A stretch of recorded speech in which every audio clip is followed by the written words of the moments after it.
This is Sean Bain from STLMinersReport.com, and this week's Player of the Week is Robert Stock. Robert, thanks for taking time out of your day to do this interview. Thank you. All right, we'll start it off with who was your favorite athlete growing up as a child? I'm gonna have to go with Joe Mauer. That wasn't so long ago, but maybe before him, or like Barry Bonds. And even though there's been some scandal with him, I think he's a great ball player. Right. If you weren't playing baseball, what career path do you think you would have ended up going down? I was in the business school when I was at USC, but if it wasn't that, I thought it would have been interesting being some sort of a lawyer. Okay. You mentioned Barry Bonds. What was your favorite baseball team growing up as a kid? Either the Angels or the Yankees. Okay. I'm from Los Angeles, so the Angels and then the Yankees always had great players, so it was fun to watch them play. Okay. Your time at USC, did you get to interact with any former players that had major league experience or minor league experience? Yeah. My freshman year, Todd Helton came because he was friends with one of the coaches there. He didn't go to USC, but one year Aaron Boone gave us a good talk, as well as one time I caught Barry Zeno in a bullpen. He's a former USC alum, so that probably had been a pretty he awesome threw experience. On television. His curveball looks like it's big and slow, but in real life it's a pretty nasty pitch. Yeah. What's been the most challenging part so far, adjusting from the college game to now the professional game? The biggest difference between college and professional is fastballs.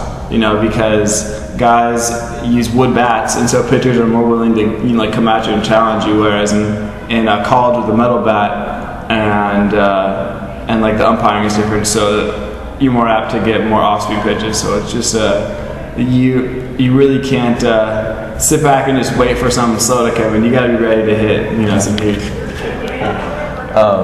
When you were drafted, did you make any major purchase or do anything really exciting after you were drafted?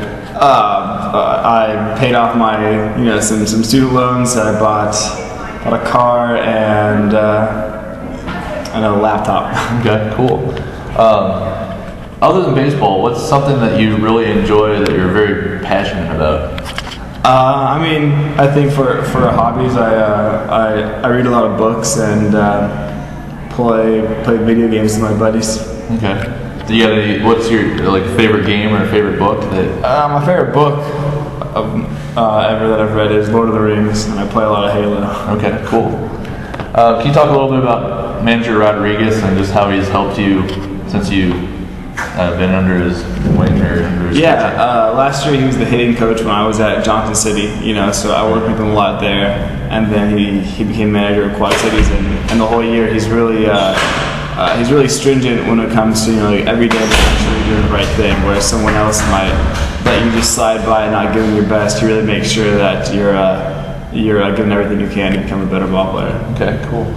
Can you this is just a general baseball question. Do you think pitchers should bat for themselves, or do you prefer the DH rule? I prefer the DH rule personally because I remember watching two pitchers throwing a pitcher's duel. It was the seventh inning. They both had shutouts going, and then they had to pinch hit for the pitcher. The guy comes up, strikes out in 3 pitches, and now it's and now the pitcher can't continue trying to go for a shutout or something like that. So it makes the game more complicated having the pitcher hit. But if it's baseball for entertainment, I like watching a DH hit. Right.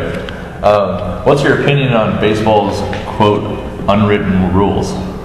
Just, I know earlier in the year, Dallas Braden took offense to Alex Rodriguez running across the mound. Yeah, I think they're, the unwritten rules are things that are, they're not black and white because obviously they're unwritten, but they're there to kind of have respect for their team, and I think for the most part, when people don't obey them, they might get hit when they're hitting, but they seem to keep baseball, working as everyone likes it. Is that kind of something that you learn more and more about these rules when you're coming up through the minor leagues, or is it just even? They're things that just make common sense, Yeah. It's just like, if you get out or something, you don't run right over the mound where the pitcher's. That's kind of his territory. You never expect the pitcher to come, hang out in the batter's box. So. Right. As a catcher, this question might be probably the best to ask you. Did you get a chance to see the brawl between the St. Louis Cardinals and the Reds a couple nights ago? Yeah. And I know Yadier Molina had been quoted as saying that he took offense to the tap on his. Well, he didn't necessarily take offense to that tap. He took offense to what Brandon Phillips had said the day before. So usually it's meant to be friendly, but I think Yachty says, this guy's not my friend if he's saying this stuff about my team. So that's why he took offense, was the guy was trying to be friendly after he just did something, that he... It's pretty disrespectful to not only Yachty, but the Cardinals. Exactly, yeah. And have you ever had something like that happen while you've played? No. No? Okay.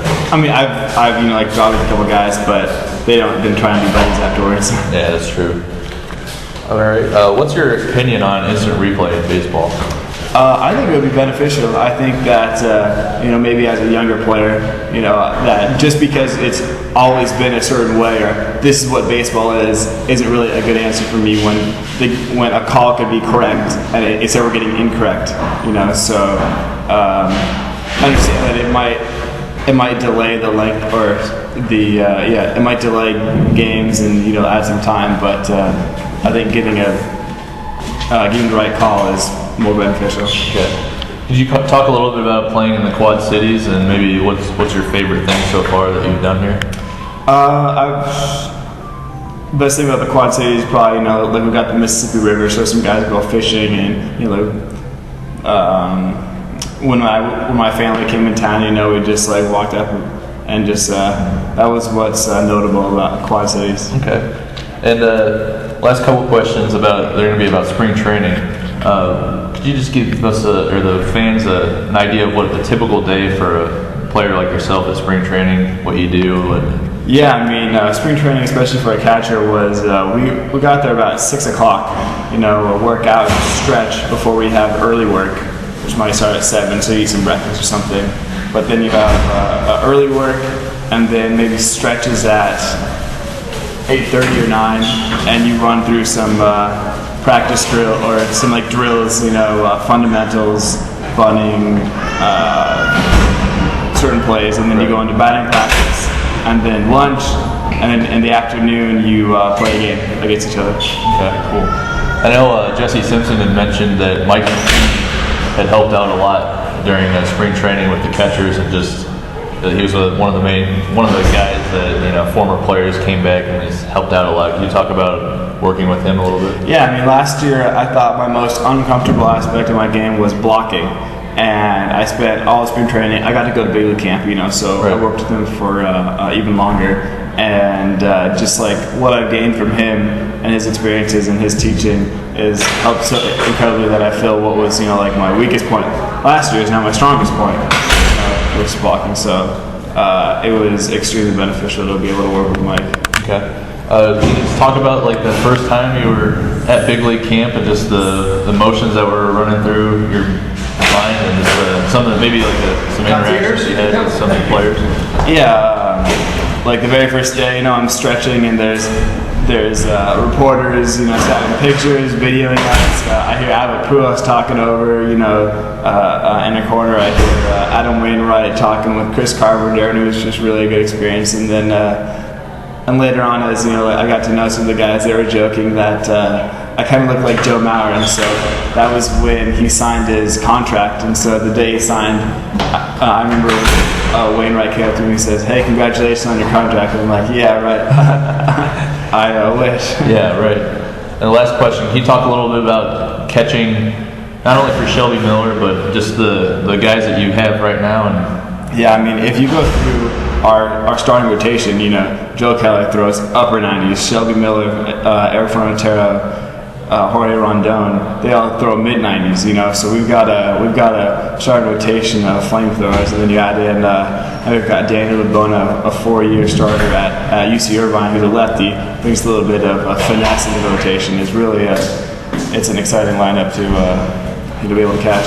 All right, well, you're going to be the player of the week for STLMinersReport.com. You can check us out on Facebook. We've got a page on there. I'll post this interview on the River Bandits page on Facebook. And tell your friends and family to check it out. Thank you for your time.